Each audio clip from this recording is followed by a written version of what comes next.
seres noturnos sedentos de sangue, indivíduos poderosos que iludem suas vítimas e as transformam em suas refeições. Vampiros têm fascinado e aterrorizado a humanidade desde os primórdios dos tempos, simbolizando a imortalidade e o poder infinito de um ser vindo das profundezas do inferno. Dentre diversas histórias sobre estes seres, apresento-lhes Drácula, o Rei das Trevas. O personagem Drácula surgiu em 1897, título de um romance gótico criado por ele, o pai dos contos vampíricos, Bram Stoker, inspirado nas sombrias lendas de vampiros e na história de Vlad III, o Empalador, um príncipe romeno conhecido por sua crueldade e criatividade em forma de tortura. De acordo com o Guinness Book, Drácula é o monstro fictício com maior número de aparições em filmes, contos e séries, direta ou indiretamente. Vlad III, conhecido como Vlad, o Empalador, foi um príncipe da Valáquia, uma região histórica da Romênia, que governou em períodos intercalados entre 1448 e 1477. Ele é mais conhecido por sua resistência brutal contra a expansão do Império Otomano na Europa e por suas táticas de guerra psicológica e terror.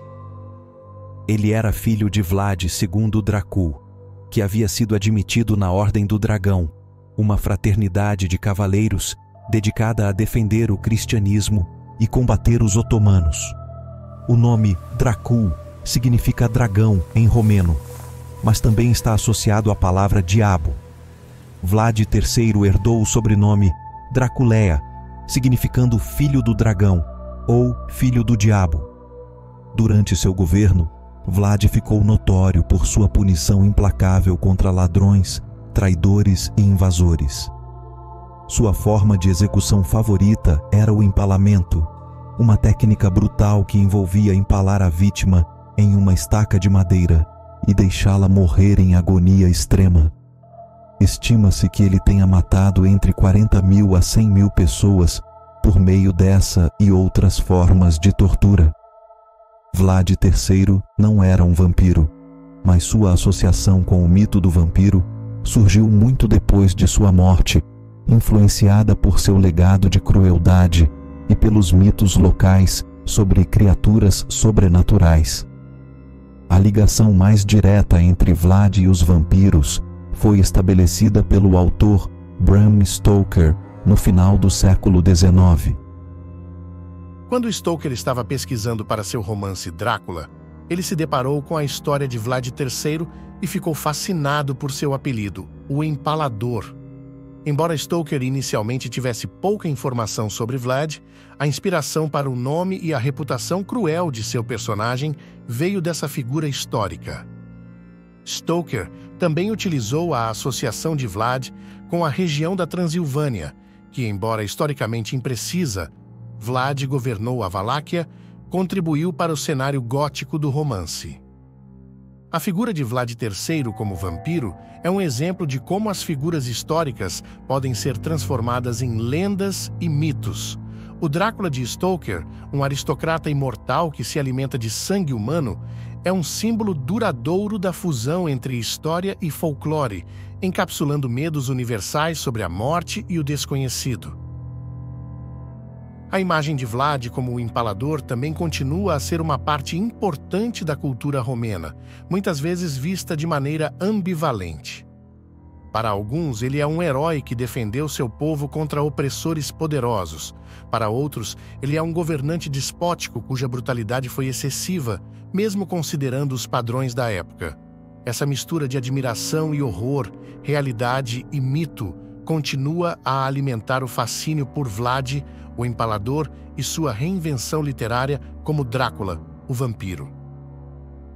A publicação de Drácula por Bram Stoker em 1897 marcou um ponto de virada significativo na evolução do mito do vampiro, na literatura e na cultura popular.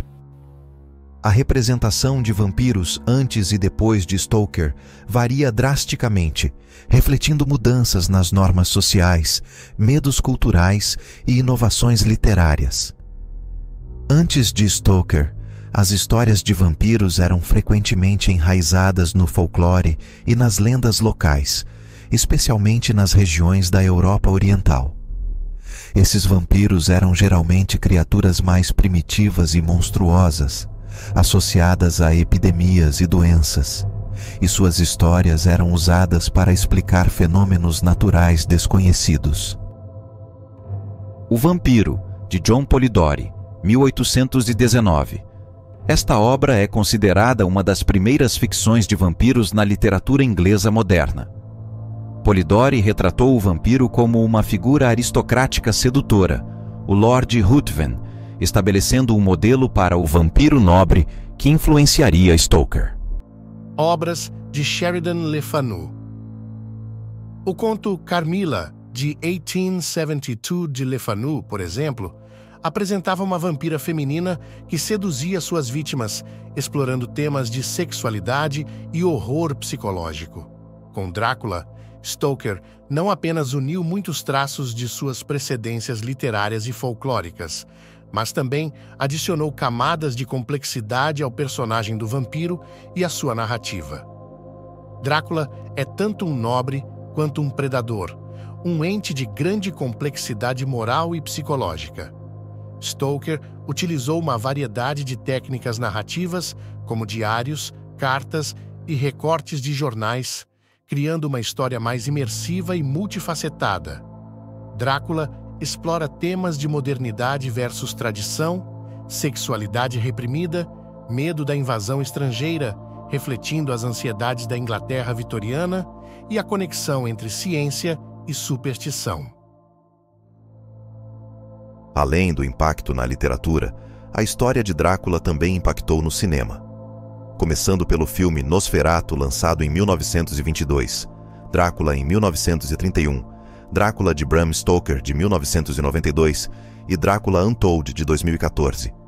Essas adaptações destacam a versatilidade e o apelo duradouro do personagem Drácula, mostrando sua capacidade de se adaptar a diferentes épocas e sensibilidades cinematográficas.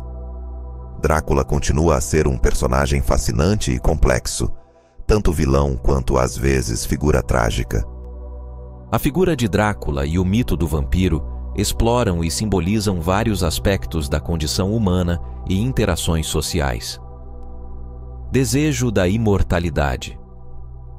Drácula, como vampiro, é uma criatura imortal que transcende o tempo e a morte. Essa característica aborda diretamente o antigo desejo humano de vencer a mortalidade. A imortalidade de Drácula, embora carregada com um preço terrível, a necessidade de consumir sangue humano, espelha a ambivalência humana em relação à vida eterna, misturando o fascínio com o horror diante das implicações morais e existenciais. Drácula também personifica o medo da morte e do desconhecido. Ele vive em um limiar entre o vivo e o morto, sendo tanto atraente quanto repulsivo. Esse dualismo reflete os medos humanos sobre o que existe após a morte, assim como o temor do que pode estar escondido nas sombras, além do conhecimento e controle humanos. A figura do vampiro é frequentemente associada com a sedução e a transgressão sexual. Drácula frequentemente utiliza seus poderes sobrenaturais para seduzir e dominar suas vítimas, tanto homens quanto mulheres. Isso ressoa com os desejos humanos reprimidos e as normas sociais sobre sexualidade, especialmente considerando a época vitoriana de Stoker, quando o livro foi publicado. O vampiro, como sedutor, transgride limites sociais e morais, abordando a luta interna entre o desejo e o decoro. Drácula encena a eterna batalha entre o bem e o mal, tanto externamente quanto dentro de cada indivíduo. Os esforços para combater Drácula refletem o desejo humano de enfrentar e superar o mal, seja ele interno ou externo. A história fornece um campo de batalha moral, onde os personagens devem escolher entre facilitar o mal através da inação ou resistir ativamente, muitas vezes com grandes sacrifícios pessoais. Drácula é essencialmente um ser isolado, cuja imortalidade o separa dos humanos normais. Esse isolamento reflete um medo humano profundo de solidão e o desejo de conexão. Ao mesmo tempo, ele mostra que a imortalidade pode ser uma maldição tanto quanto uma bênção, sublinhando a importância das conexões humanas e da mortalidade. A história de Drácula, portanto, toca em aspectos fundamentais da experiência e dos desejos humanos, usando o sobrenatural para explorar questões reais e profundamente sentidas sobre a vida, a morte, o amor, o medo e a moralidade. A atração pelo sobrenatural é uma constante da condição humana. Vampiros, e especialmente uma figura icônica como Drácula, evocam o mistério do desconhecido e o apelo do proibido. E chegamos ao fim deste episódio com uma simples pergunta: você me deixa entrar em sua casa? Até mais curiosos, não se esqueça de se inscrever, curtir e compartilhar este vídeo.